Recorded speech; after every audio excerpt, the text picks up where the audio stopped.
This is the second of the stress diffusion skills, and this time it's with creative imagery.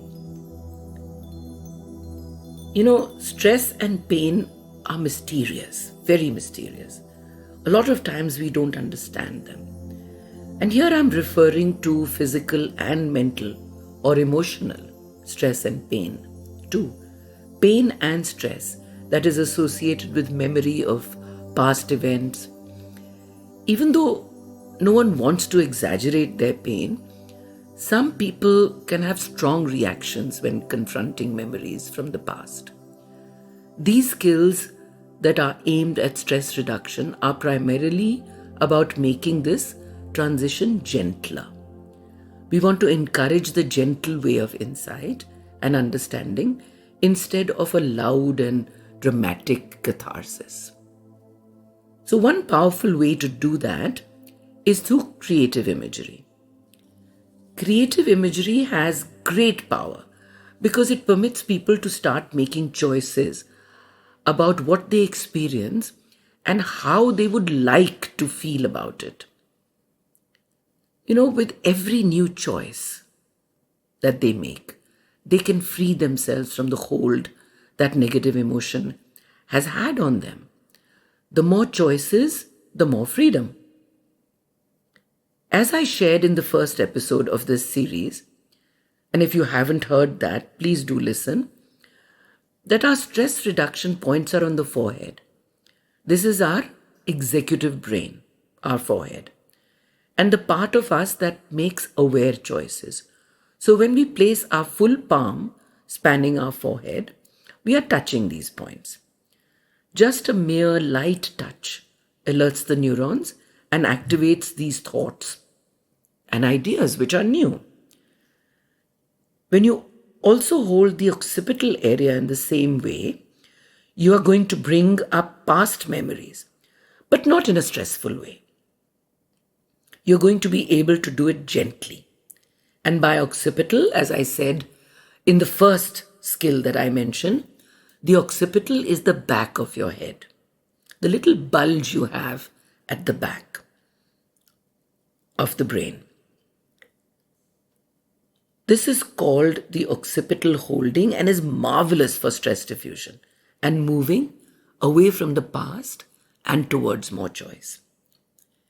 Even doing this for 3 or 4 minutes helps us make a shift, helps us change the negative picture in our head. Remember, touch is stronger than pain. That is why we use touch for healing.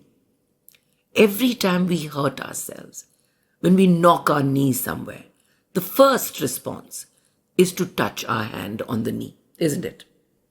So touch is stronger than pain. So let's see how we can use this skill. Trauma or stress is not just physical, but creates a picture in our mind. So say you're helping a friend who has gone through an emotionally negative moment in a relationship. An argument, for instance. A hurt, an embarrassment, or something like that. Suggest something related to what they can see, but what is not part of the issue itself. For example, you are helping them change the picture. So say, if you went outside, what is something that you want to see? Or if another person appeared, who would you want it to be? How would that change things? Or is there a skill you know how as an adult that would change the picture? Can you replay the same event using this skill? Now what's the outcome? How do you feel now?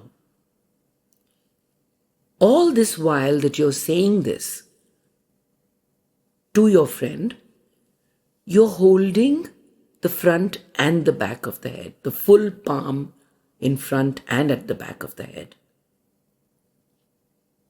Remember, you're not making choices for them.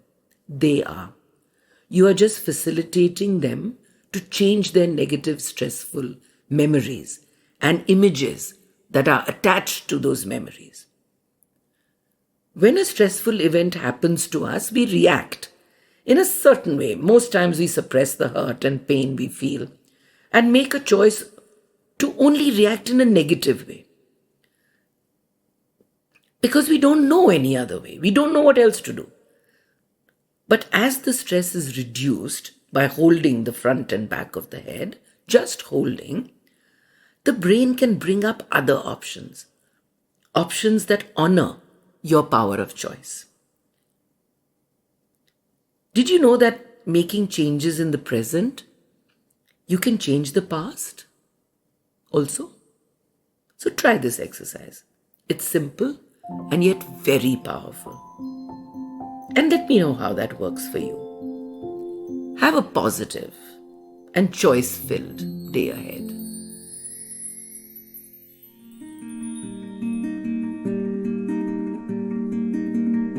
That was this week's episode for the Cellular Alchemist podcast with spiritual psychologist Ritu Malhotra.